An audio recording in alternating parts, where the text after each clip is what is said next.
Daniel, capítulo 7, nós vamos ler do versículo 2 até o versículo 8, palavra do Senhor. Diz a Escritura, Daniel capítulo 7, do 2 ao 8. Falou Daniel e disse: Eu estava olhando na minha visão da noite, e eis que os 4 ventos do céu agitavam o mar grande, e 4 animais grandes, diferentes uns dos outros, subiam do mar. O primeiro era como o leão e tinha asas de águia. Enquanto eu olhava, foram-lhe arrancadas as asas, e foi levantado da terra e posto em pé como um homem, e foi-lhe dado um coração de homem. Continuei olhando, e eis aqui o segundo animal, semelhante a um urso, o qual se levantou de um lado, tendo na boca 3 costelas entre os seus dentes. E foi-lhe dito assim: Levanta-te, devora muita carne. Depois disto, eu continuei olhando, e eis aqui outro semelhante a um leopardo, e tinha 4 asas de ave nas suas costas. Tinha também este animal 4 cabeças, e foi-lhe dado domínio. Depois disto, eu continuei olhando nas visões da noite, e eis aqui o 4º animal, terrível e espantoso, e muito forte, o qual tinha dentes grandes de ferro. Ele devorava e fazia em pedaços, e pisava aos pés o que sobejava. Era diferente de todos os animais que apareceram antes dele, e tinha 10 chifres. Estando eu a considerar os chifres, eis que entre eles subiu outro chifre pequeno, diante do qual 3 dos primeiros chifres foram arrancados, e eis que neste chifre havia olhos, como os de homem, e uma boca que falava grandes coisas. Amém. Vamos orar, meus irmãos. Ó Deus, nós estamos aqui ainda no início destes estudos das profecias de Daniel, e nós queremos suplicar, Senhor, que o Senhor nos dirija pelo Espírito Santo. E esse trecho que estamos estudando neste domingo, Senhor, abre a compreensão para nós possamos entender o significado destas coisas, e também que o nosso coração se abra para a sua palavra, Senhor, e sejamos edificados na verdade, para o seu louvor, para o nosso bem, com perdão dos nossos pecados, em nome de Jesus, que assim seja. Amém e amém. Pode sentar, meus irmãos, pode sentar. Irmãos, na semana passada, eu comecei aqui essa exposição nesse trecho aqui, do versículo 2 ao versículo 8, mas devido aos detalhes, eu não consegui concluir. Aí hoje, então, nós vamos, com a graça de Deus, concluir a exposição aqui desses versículos. É importante nós lembrarmos, irmãos, aqui se trata da segunda parte do livro de Daniel. A primeira parte é a parte histórica, que o escritor aqui nos apresenta os eventos da vida de Daniel, mas a primeira parte, né, é histórica, e a segunda parte é a parte profética, onde Deus dá várias revelações a Daniel, do capítulo 7 até o final do livro. E aqui, irmãos, nós estamos só iniciando, na verdade. Eu tenho destacado para vocês que o que o primeiro versículo diz. O primeiro versículo diz assim, vamos ler então, por favor, diz assim: No primeiro ano de Belsazar, rei da Babilônia, teve Daniel um sonho e visões da sua cabeça, quando estava na sua cama, escreveu logo o sonho e relatou a suma das coisas.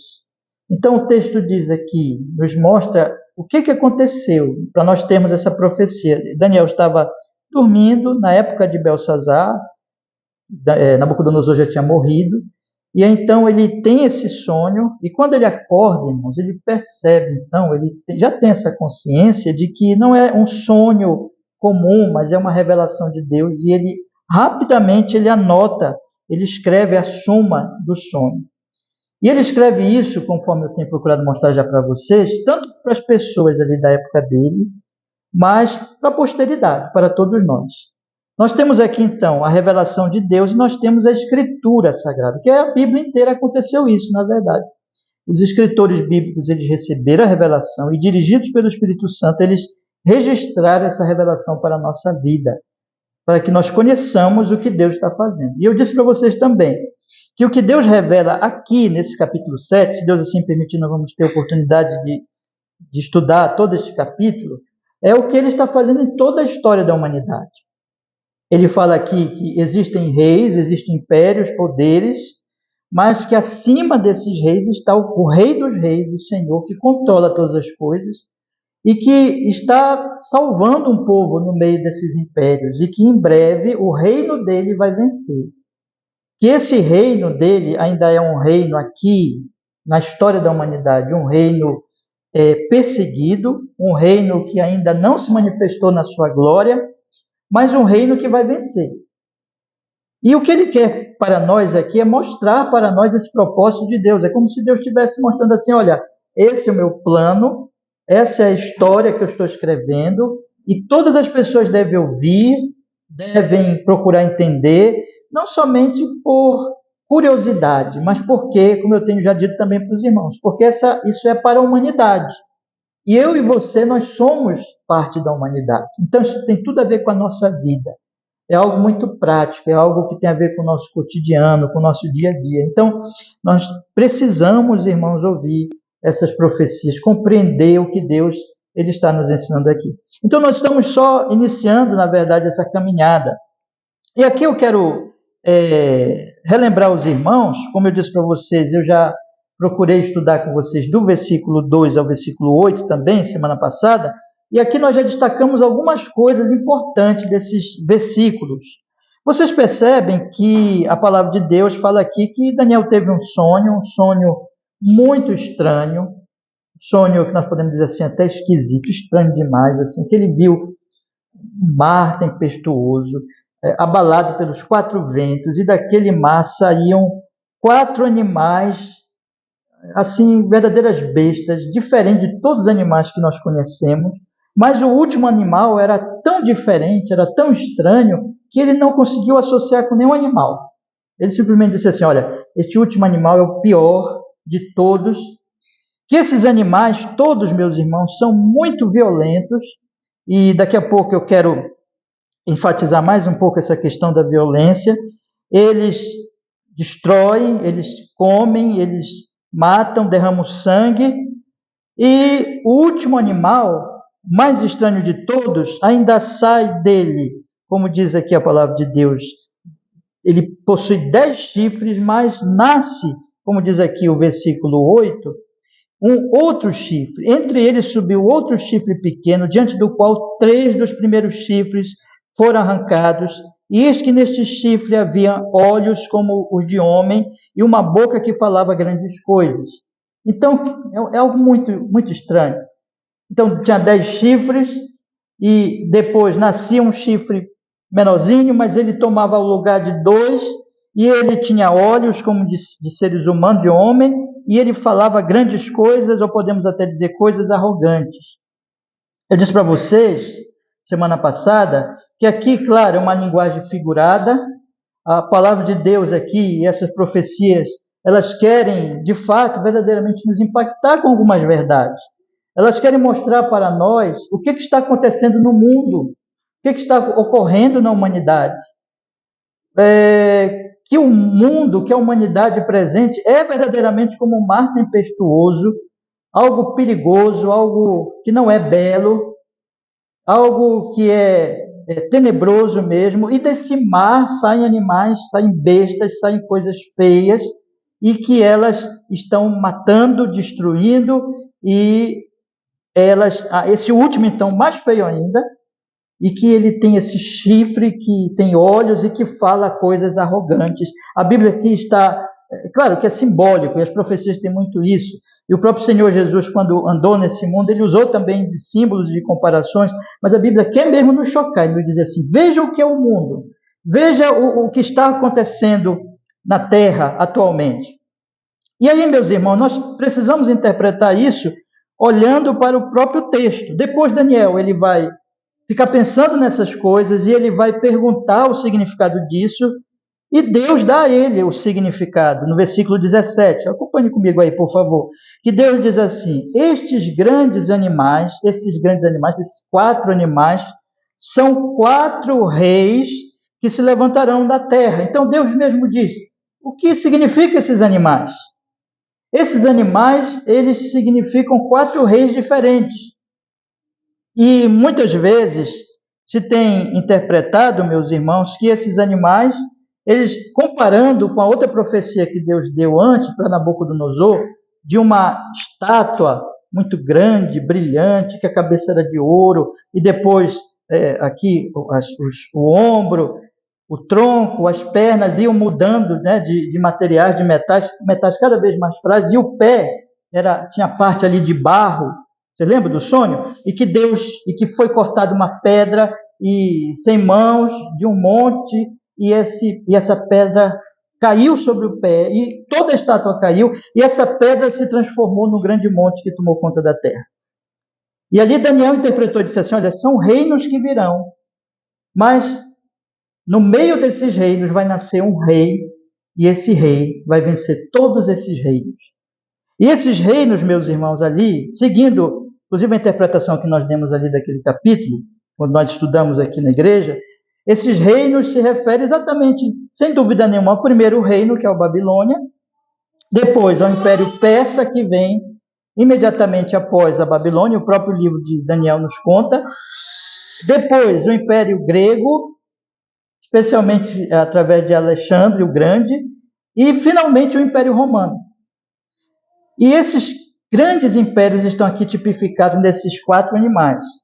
Então, podemos afirmar, juntamente aqui, conforme o versículo 17, que essa profecia se refere a esses reinos poderosos da antiguidade, que de fato, irmãos, eram reinos que mataram muita gente, e o último reino, então, verdadeiramente foi o pior deles, no sentido do Império Romano, no sentido que ali o Império Romano matou o próprio Jesus e matou muitos cristãos ali no início da igreja.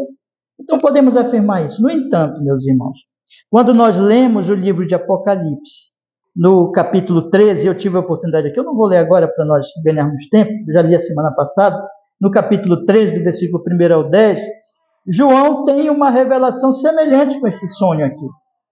Ele vê também todos os animais.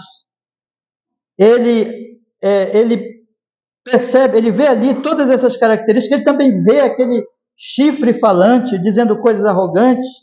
Então, ali se refere ao fim dos tempos já em Apocalipse.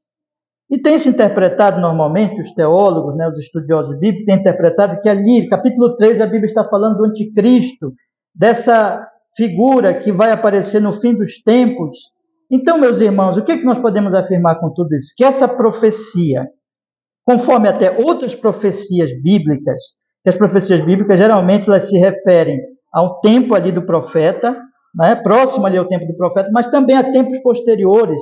Isso não é incomum nas Escrituras. Então, aqui se refere a esses tempos antigos, a esses impérios antigos que eu já citei aqui, mas se refere também ao final dos tempos, a esse último império, especialmente aqui nesse animal tão feio que se refere ao anticristo. Eu já li com vocês aqui, mas é bom nós lermos de novo. O versículo 9 diz assim, observei comigo no versículo 9. Eu continuei olhando, até que foram postos uns tronos, e um ancião de dia se assentou, e sua veste era branca como a neve, e o cabelo da sua cabeça como a pura lã, e o seu trono era de chamas de fogo, e as suas rodas de fogo ardente. Um rio de fogo manava e saía de diante dele, milhares de milhares o serviam, e milhões de milhões assistiam diante dele. Assentou-se o juízo e abriram-se os livros.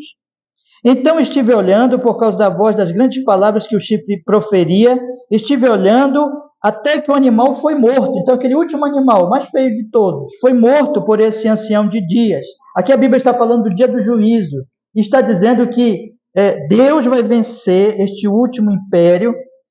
Então, irmãos, aqui se refere tanto aos impérios daquela época, como também ao último momento já, quando o Senhor Jesus Cristo estiver para voltar e trazer juízo sobre a terra. Mas eu quero dizer para vocês também que esse texto, irmãos, ele tem uma outra aplicação também, que é para todos os tempos, para todos os reinos, para todos os impérios. A Bíblia fala em anticristo e anticristos no plural. A palavra de Deus, ela vai mostrar que existe um princípio do anticristo no mundo sem Deus, nesse mundo, esse mar tempestuoso, esses reinos que vão saindo do mundo, todos têm um princípio por trás deles que é o princípio anticristo, anticristão, contra Cristo, que se voltam contra o reino de Deus, sempre. Então, o que a Bíblia está informando aqui também para nós, em que, em algum sentido, sempre, todas as autoridades, todos os governos deste mundo, todas as potências deste mundo, elas são arrogantes, elas são contra Cristo, e a igreja, eu disse para vocês semana passada, que a Bíblia ensina, Romanos capítulo 13, que as autoridades são instituídas por Deus, para o nosso bem. A Bíblia ensina em 1 Timóteo capítulo 2, ali, que nós vamos até estudar na nossa escola bíblica dominical, que Paulo diz que nós devemos orar pelas autoridades. Mas a Bíblia também ensina, meus irmãos, essa outra verdade, ou seja, que, em geral, as autoridades, os poderes são anticristo, são contra Cristo. Então, nós cristãos não somos pessoas contrárias às autoridades públicas, não somos rebeldes nem revolucionários, ao contrário, nós devemos nos submeter às autoridades, nós devemos orar por elas, mas nós devemos saber que não é pelo poder da autoridade pública que o reino de Deus vai se estabelecer. O Senhor Jesus Cristo, eu disse também para vocês semana passada, que o Senhor Jesus Cristo disse para Pilatos assim, olha, o meu reino não é deste mundo. Jesus estava ali diante de Pilatos.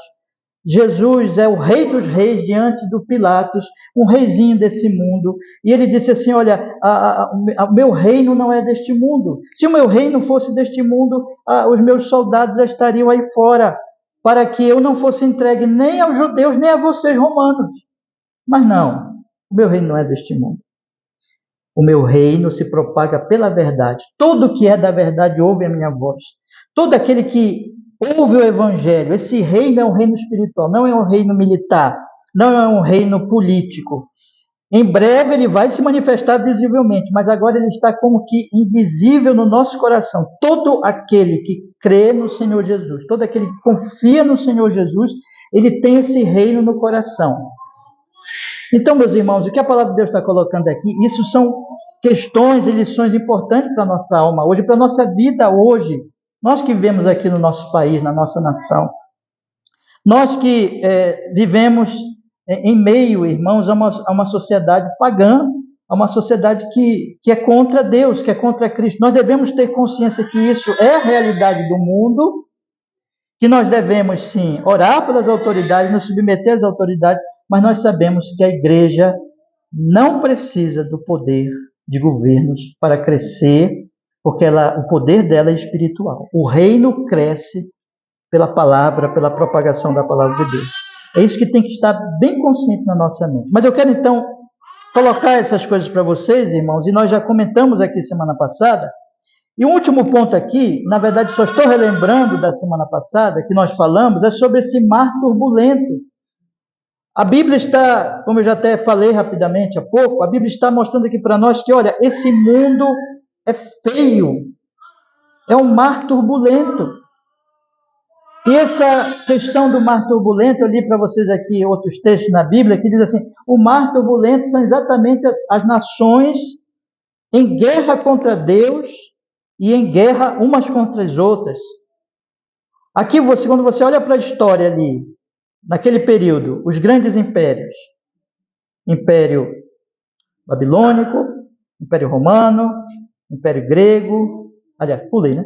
Império Persa, Império Grego, Império Romano. Quando você olha ali para aqueles grandes impérios, eles eram guerreiros, cruéis, lutavam e destruíam uns aos outros, um prevalecia sobre o outro, mas então eles estavam em turbulência, eles odiavam uns aos outros, mas não somente isso, mas eles também odiavam a Deus.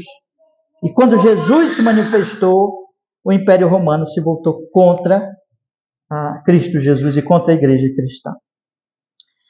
Esse mundo é contra Deus. Esse mundo ele é um mundo turbulento, é um mundo que está, então, em guerra contra Deus e guerra uns com os outros.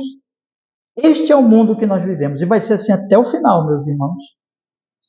O ponto é, que também nós meditamos semana passada, nós não somos deste mundo, nós somos de outro reino. Eu nem falei para vocês aqui semana passada, mas depois que eu voltei para casa, eu pensei assim, eu esqueci de dar um exemplo para os irmãos.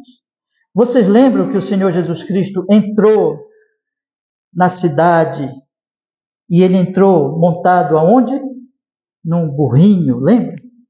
E que ali ele não entrou montado num cavalo de guerra, mas ele entrou num burrinho, um jumentinho, né? Ele entrou ali como que dizendo assim, eu sou o rei da paz. Então nós somos do reino de Deus.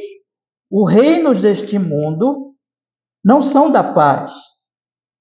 Na verdade, Deus colocou ali as autoridades para que a coisa não fique pior, para que haja lei, haja justiça, haja condenações e assim por diante, para que o mal não fique descontrolado. Mas, meus irmãos, os governos não têm poder de produzir paz, porque enquanto os homens não têm paz com Deus, em Cristo Jesus, eles não podem experimentar a paz, e não é por poder de governo que isso vai acontecer, porque a paz é espiritual, a paz é obra da graça de Deus.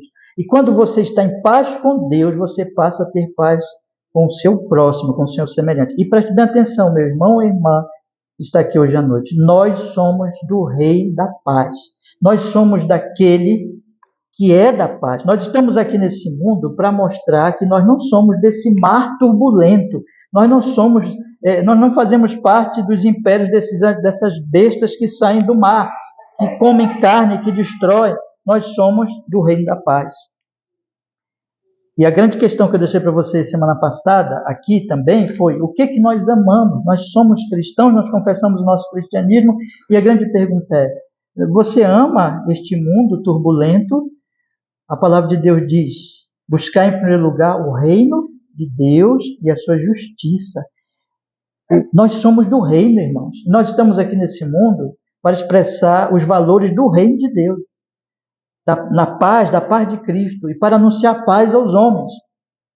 Agora eu quero continuar aqui com vocês, e eu tenho, na verdade, hoje, 2 pontos aqui para nós concluirmos este estudo aqui nesses versículos.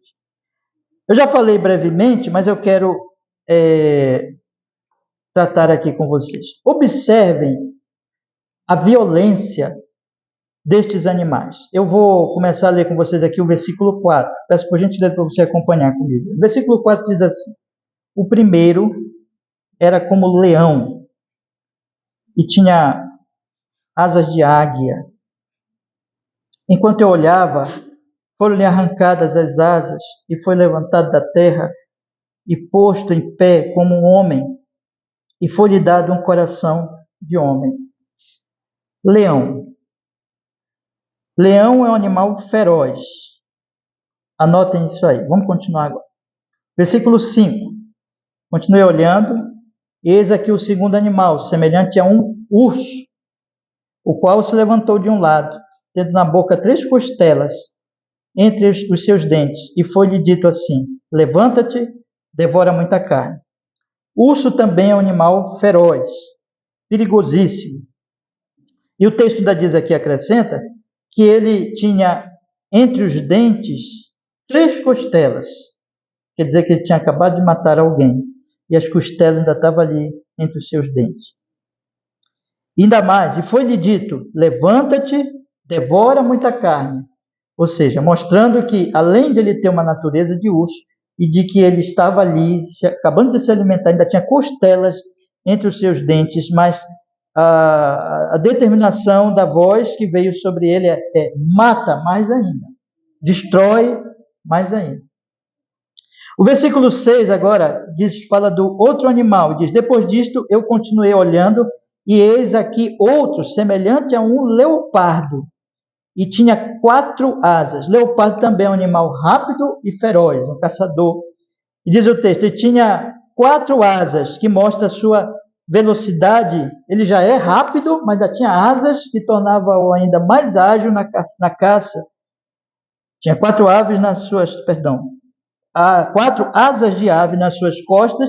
Tinha também este animal 4 cabeças e foi-lhe dado o domínio.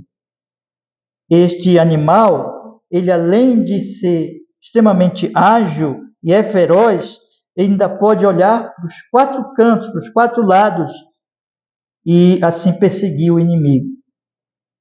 No versículo 7, aí vem o pior, que ele não acha nenhuma comparação em nenhum animal deste mundo. Ele diz no versículo 7, depois disto eu continuei olhando nas visões da noite, e eis aqui o 4º animal, terrível e espantoso e muito forte, o qual tinha dentes grandes de ferro, uma coisa assim absurda, né? Mas aqueles dentes grandes de ferro, e pisava, e ele devorava e fazia em pedaços. Aqueles dentes poderosos, ele saía estraçalhando e diz o texto que pisava aos pés o que sobejava.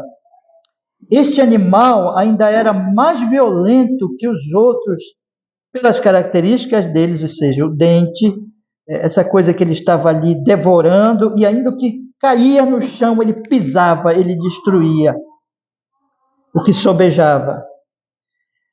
Irmãos, a Escritura, ela quer nos mostrar aqui que existe um princípio neste mundo muito, muito forte, muito poderoso nos homens sem Cristo Jesus, que é a violência, que é o voltar-se contra o próximo violentamente.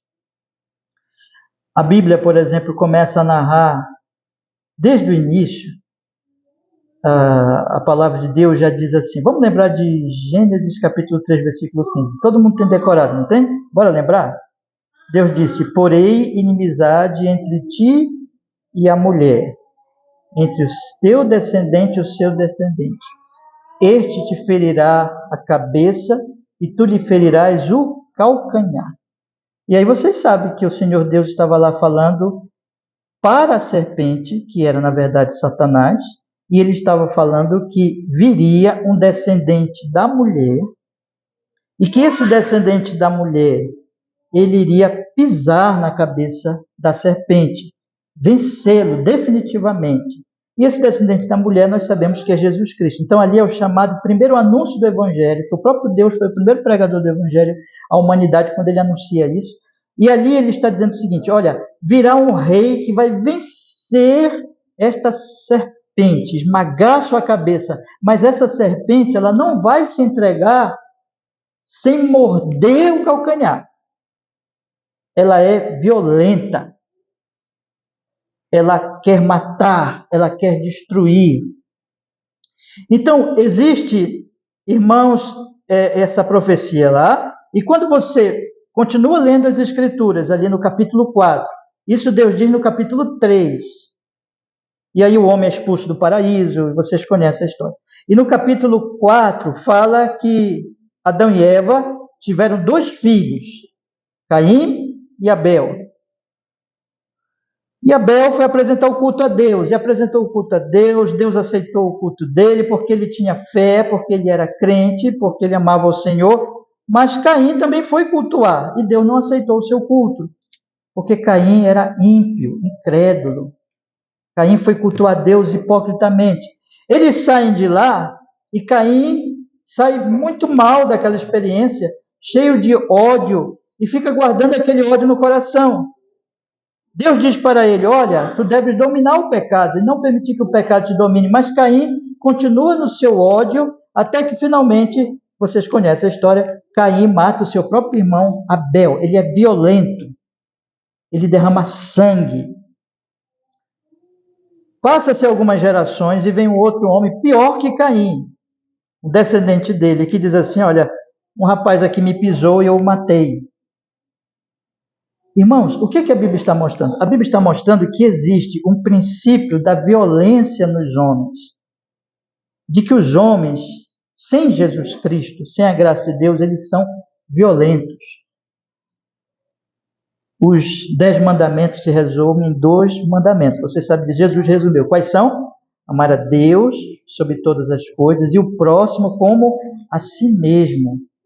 E aqui está a grande questão do pecado. Por que os homens se tornam violentos?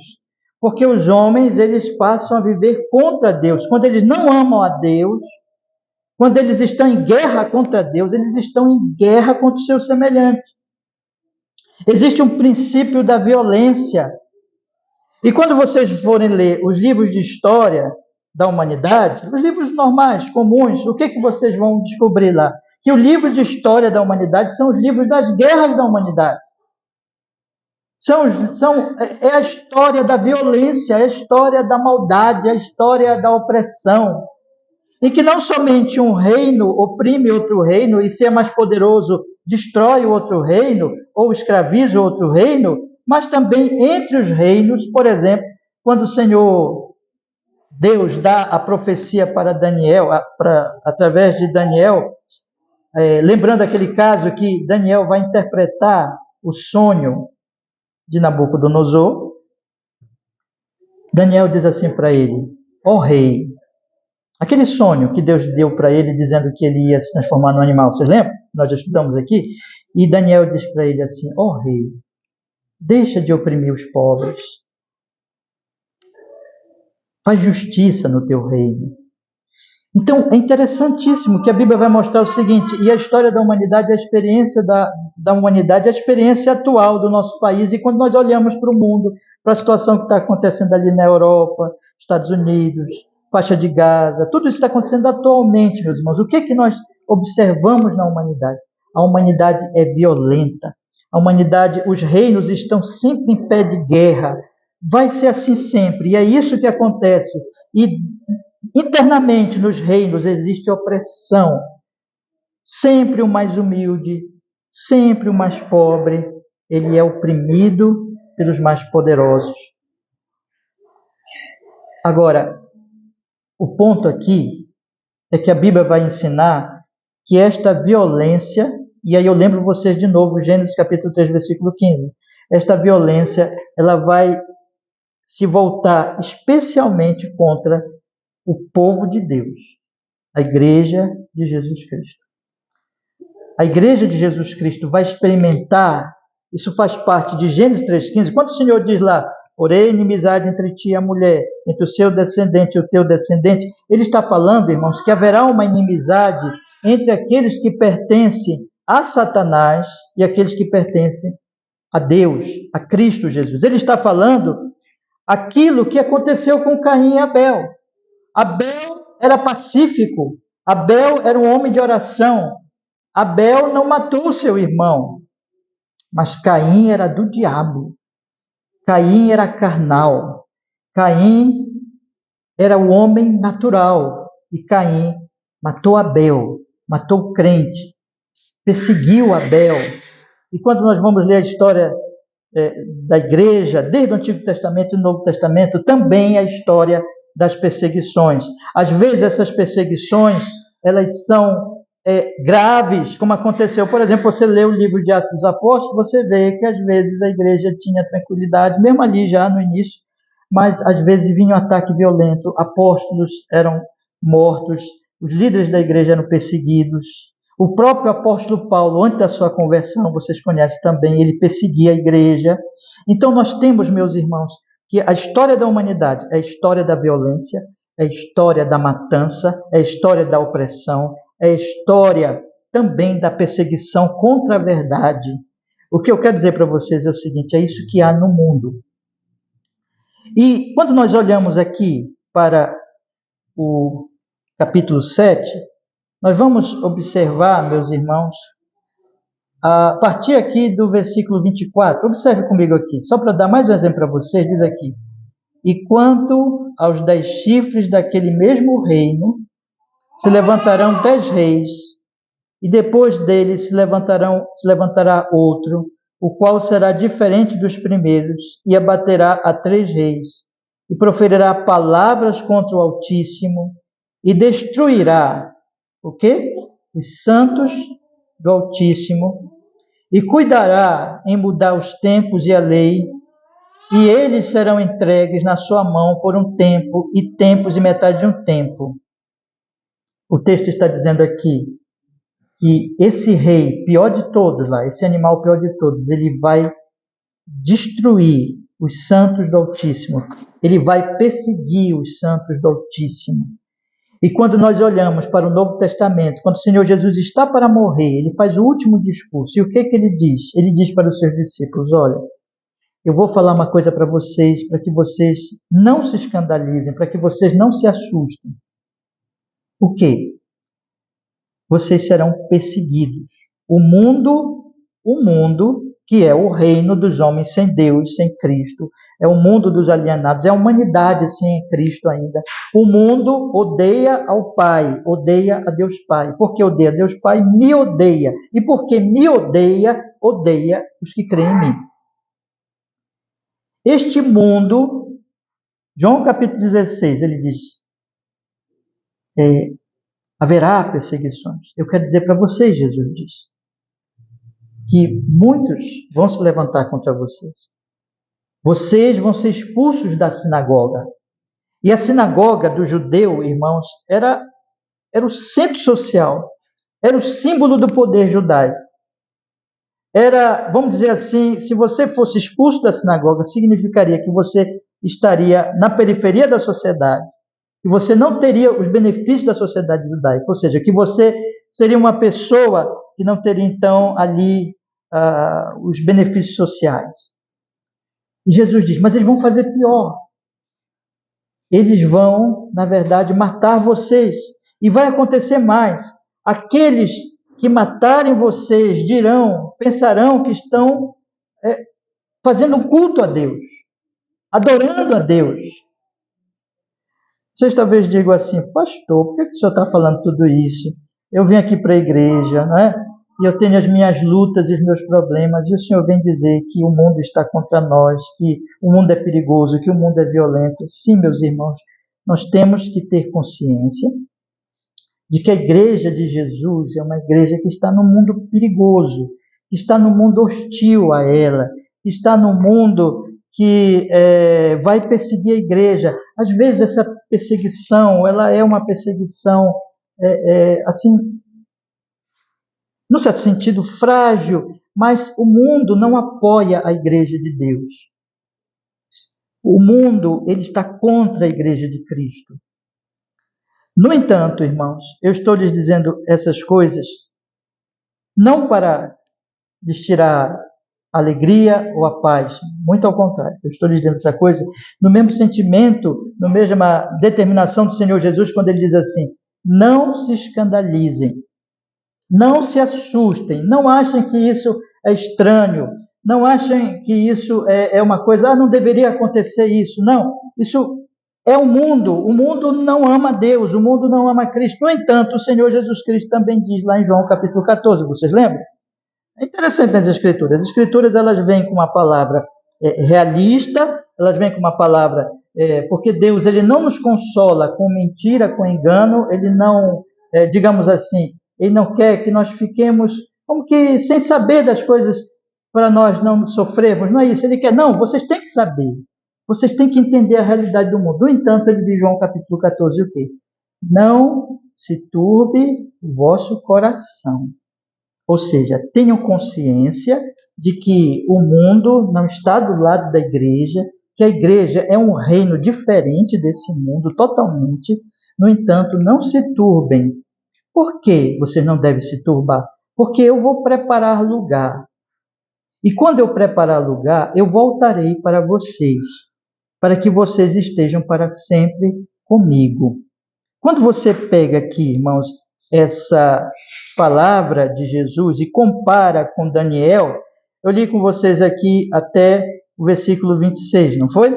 Agora eu vou ler do 26 em diante de novo. Pega aí comigo, diz assim, olha só. Mas o juízo será estabelecido e eles tirarão o seu domínio para o destruir e para o desfazer até o fim. O reino e o domínio e a majestade dos reinos debaixo de todo o céu serão dados ao povo dos santos do Altíssimo. E o seu reino será um reino eterno. E o seu reino será um reino eterno, já li. E todos os domínios o servirão e lhe obedecerão. Aqui terminou o assunto.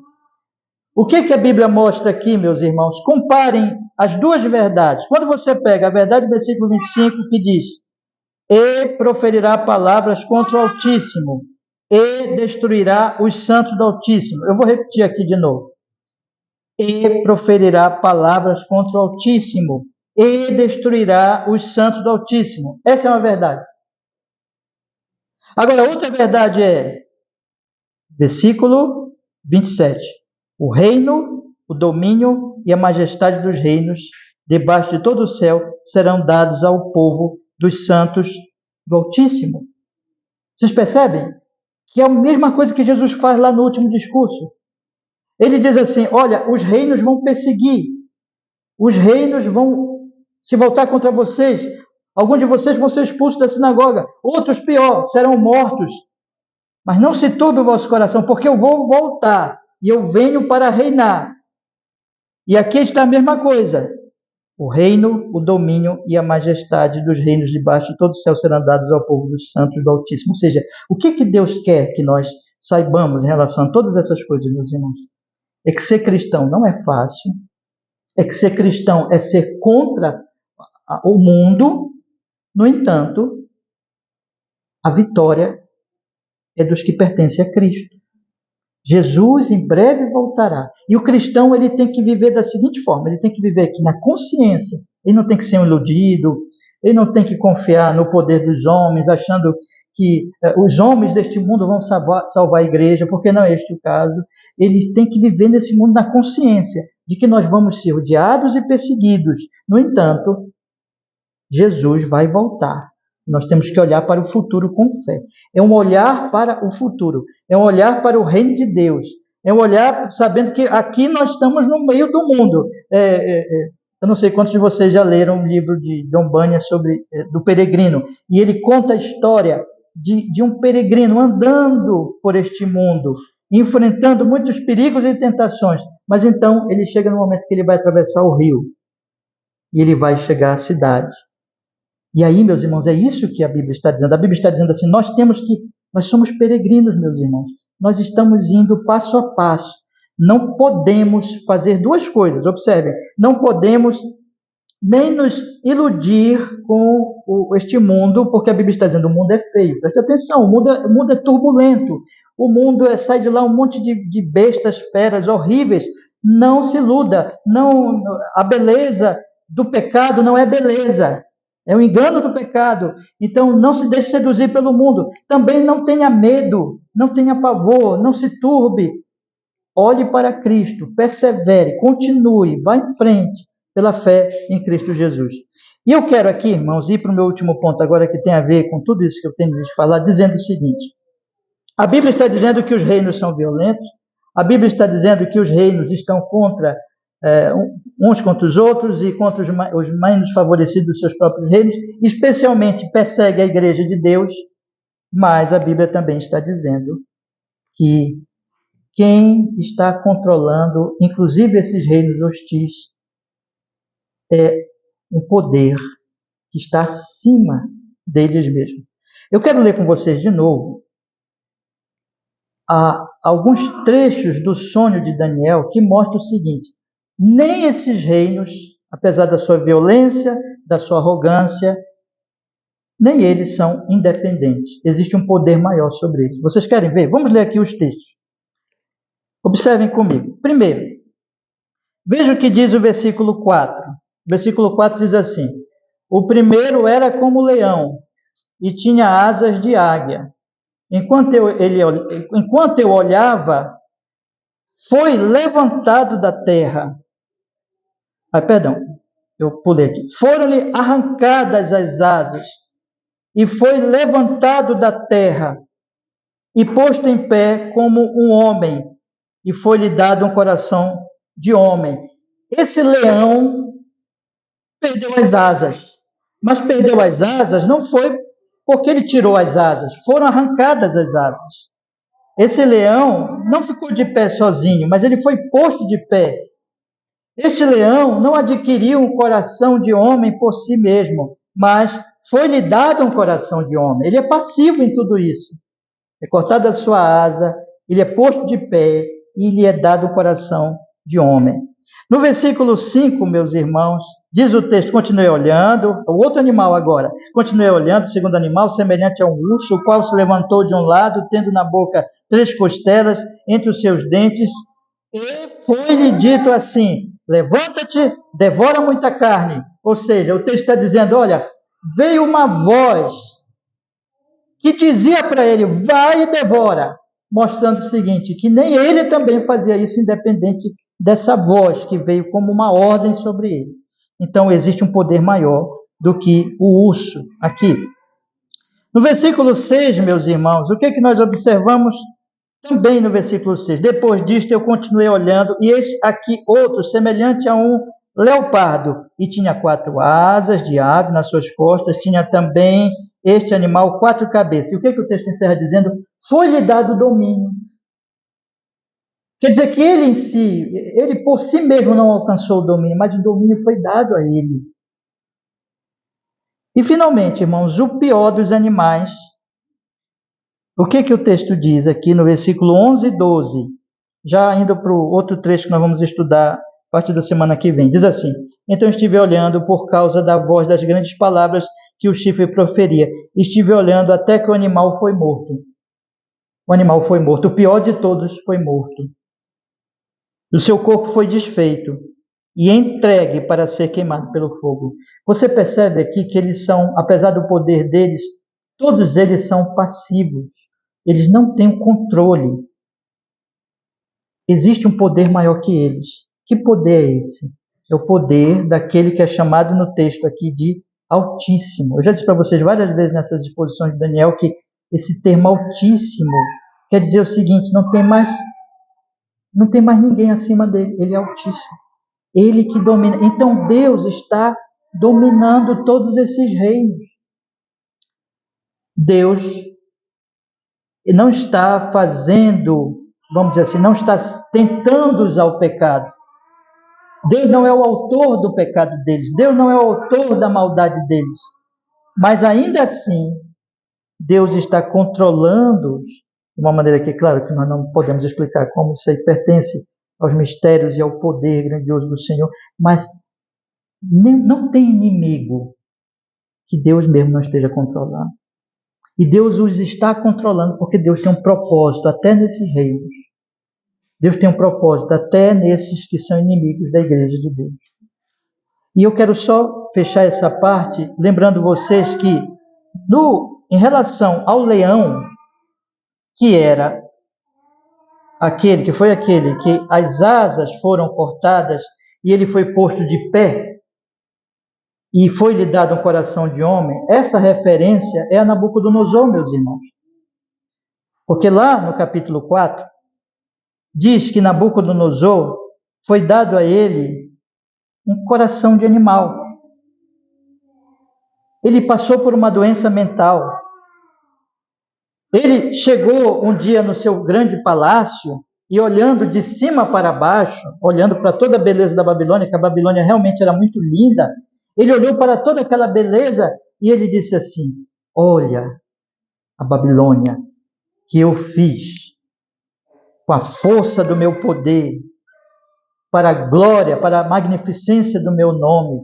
E naquele momento veio uma voz do céu que disse, tu serás humilhado, tu vais te tornar um animal. E ele passou um período com uma doença mental, em que ele ficou ao relento, pegando o sereno, no meio dos bois, até que ele ali, com o coração como que de um animal, Deus lhe devolveu o coração de homem, Deus lhe curou da sua doença mental, e ele olhou para o céu, veja, quando ele estava arrogante, ele olhava de cima para baixo, mas agora ele olha para o céu, e ele bendiz o Altíssimo. Quando você pega aqui o versículo 4, e o versículo 4 diz que foi-lhe arrancada as asas, e ele foi levantado na terra e posto em pé como homem. É isso, irmãos, a figura é essa. Ele estava curvado como um animal, humilhado, mas quando Deus o curou, Deus o pôs de novo ereto, como nós andamos, né?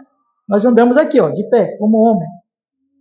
Então, ele foi humilhado para que ele pudesse bendizer o Altíssimo. E Deus ali mostrou, olha Nabucodonosor, o Altíssimo não és tu. Eu te dei Babilônia. E eu te dei uma prova por esse período de doença, que eu posso te tirar a Babilônia a qualquer momento, que eu em breve tirarei. Deus está mostrando aqui no texto, meus irmãos, que o Senhor controla todos esses animais, que o Senhor domina cada reino, dominou a Babilônia, a Pérsia, a Grécia, Roma e todas as grandes nações até os dias de hoje e até o final da história. Ele está dizendo assim, e é por isso que Jesus diz, olha, não precisam ficar turbados e preocupados e ter medo de nada, porque existe um rei. Deus tem um propósito, irmãos, até para as nossas dores presentes. Deus tem um propósito para esse período de perseguição. Deus tem um propósito para a história da humanidade e a história da igreja. E se Jesus ainda não voltou, e nós não sabemos quando ele vai voltar, é porque Deus está cumprindo o seu propósito. Nem os reinos deste mundo são independentes de Deus. Por isso nós podemos estar completamente tranquilos e em paz, porque o nosso rei é o verdadeiro rei. Eu queria encerrar, meus irmãos, a nossa exposição, essas duas exposições, domingo passado e de hoje, com alguns conselhos para vocês, só para nós aplicarmos aqui o que nós temos aprendido nessas duas noites. Eu quero falar a você, meu querido irmão e irmã, cristão, crente em Cristo Jesus. Eu penso o seguinte, esse texto, ele nos traz um alerta, irmãos, para que nenhum de nós se deixe enganar pelo mundo. A Bíblia está dizendo assim, olha, a Bíblia diz, o mundo, ele é muito sedutor. O mundo, ele tem as suas concupiscências, os seus desejos, a sua beleza, a sua glória, o seu encanto, as suas tentações.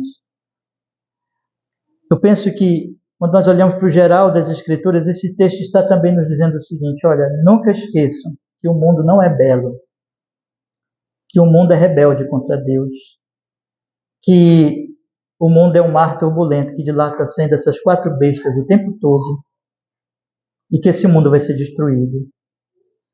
Cabe-nos, como cristãos, irmãos, estar sempre conscientes de que nós não somos servos deste mundo, mas nós somos de outro reino.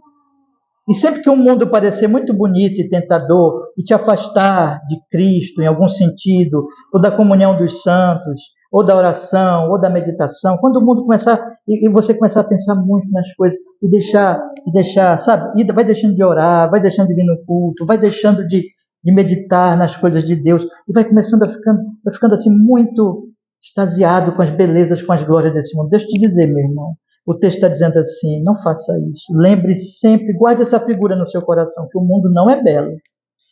Que o mundo, ele é esse mar turbulento que em breve será destruído. Você deve focar os seus olhos naquele que é verdadeiramente belo. Quem é o belo verdadeiro? O Senhor Jesus é belo. A sua glória, se aproxime todos os dias de Cristo, da cruz de Jesus, e você vai vendo que Ele é belo. E que toda a beleza do mundo, ela é falsa.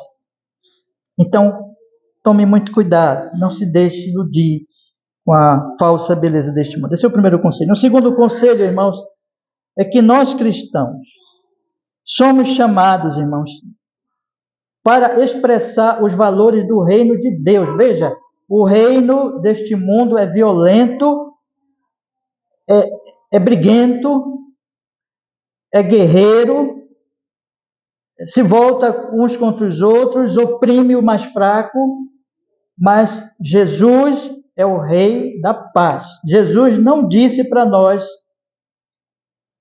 militarmos com os poderes deste mundo, mas ele disse, militem com as armas espirituais.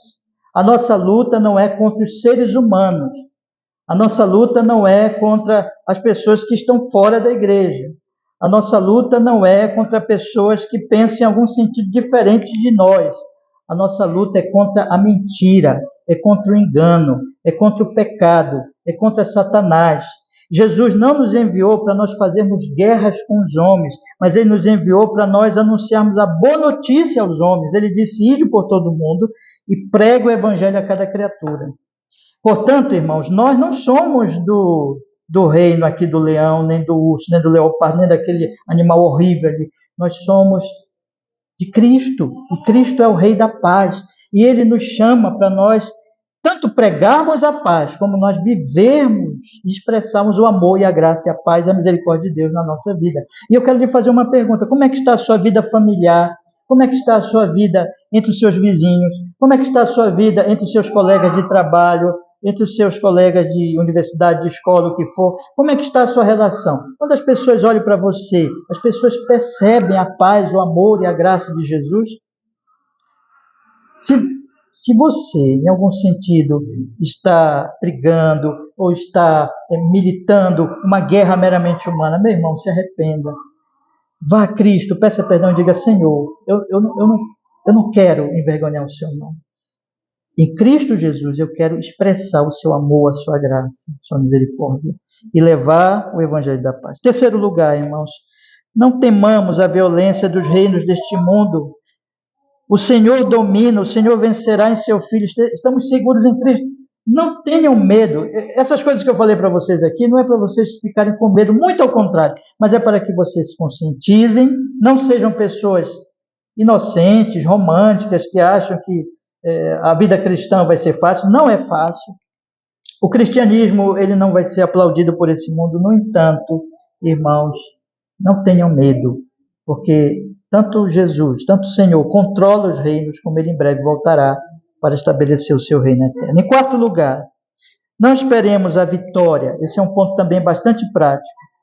Não esperemos a vitória, irmãos, do reino de Deus pelos poderes do reino deste mundo. O reino de Deus, ele vence, não é pelo poder político, não é pelo poder das armas, não é pelo poder de exércitos, mas é pela proclamação do evangelho da verdade em amor, misericórdia, e não pelos poderes violentos dos reinos. Olha, todas as vezes, isso é histórico, todas as vezes que a igreja confiou em governos, confiou em poderes, se associou com governos e se misturou com eles, ela deixou de ser igreja. Ela perdeu a essência, ela perdeu a proclamação do Evangelho de Cristo. Não, meus irmãos. As autoridades públicas, nós temos que orar por elas, nós temos que respeitá-las, honrá-las, mas nós não podemos esperar que elas vão apoiar a igreja e ajudar a igreja a fazer o seu trabalho, porque a igreja não precisa dos poderes deste mundo para isso. A igreja, ela tem o poder do Espírito Santo, e a arma dela não é política. A arma dela é o evangelho da verdade. Então, que nós, como crentes em Cristo Jesus, estejamos bem conscientes disso nesses nossos dias e não esperemos, irmãos, que os poderes desse mundo venham beneficiar, apoiar a igreja, como se nós necessitássemos disso para existir como igreja. Não necessitamos. A igreja, ela depende da obra do Espírito Santo. E por último, irmãos, é uma pergunta para a sua alma, para todos que estão aqui, para todos também que vierem ouvir depois a gravação dessa mensagem. Você está em que reino? Você pertence a que reino? Você pertence ao reino de Jesus ou pertence ao reino desse mundo? Quando é que eu pertenço ao reino de Jesus? Quando eu confiei em Jesus como meu único e suficiente Salvador. Quando eu me arrependi dos meus pecados. Quando eu olhei para Ele com fé, crendo que só Ele me traz salvação, porque Ele morreu por pecadores como eu. E só nele eu encontro graça, misericórdia e paz com Deus. Que cada um de nós aqui tenha sua fé em Jesus e possa verdadeiramente pertencer ao reino deste Altíssimo, ao Rei dos Reis, ao Senhor dos Senhores, que em breve voltará. E não esteja confiando nas coisas deste mundo, porque as coisas deste mundo O mundo passa, como diz João, com todas as suas concupiscências, mas aquele que faz a vontade de Deus permanece para sempre. Amém. Vamos orar? Vamos pedir que Deus nos abençoe. Ó Senhor, nós queremos agradecer por sua grande misericórdia, bondade, que nos deste, Senhor, nesta noite de domingo, o privilégio de podermos, Senhor, ler esta profecia e meditar na sua palavra santa. Senhor, opere na nossa alma. Nós que estamos aqui, tudo que foi dito aqui, Senhor, que seja a sua palavra verdadeira. Oramos e pedimos que o Senhor ponha no nosso coração e que a fé de todos nós esteja unicamente em Jesus.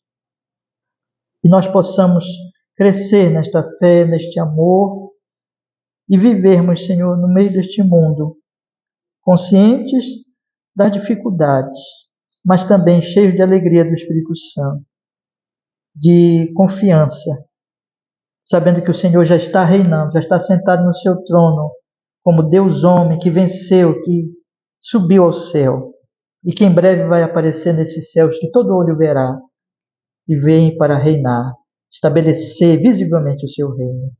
Que nossa fé e nosso consolo estejam em Ti, Senhor Jesus, e que nos guarde de nos deixarmos iludir com as ilusões, com as belezas falsas deste mundo passageiro, mas que nós possamos nos deleitar, cada vez mais nos alegrarmos na verdadeira beleza, que é o Senhor Jesus. Nós pedimos, ó Deus, faça isso, abençoe a nossos irmãos, abençoe inclusive irmãos que hoje não estão aqui, que todos estejam firmes em Jesus, que assim seja em Cristo. Amém e amém. Deus nos abençoe, meus irmãos. Eu quero lhes convidar para vocês agora lerem comigo no nosso programa de culto, onde no ponto 9, onde está a leitura de credos e confissões.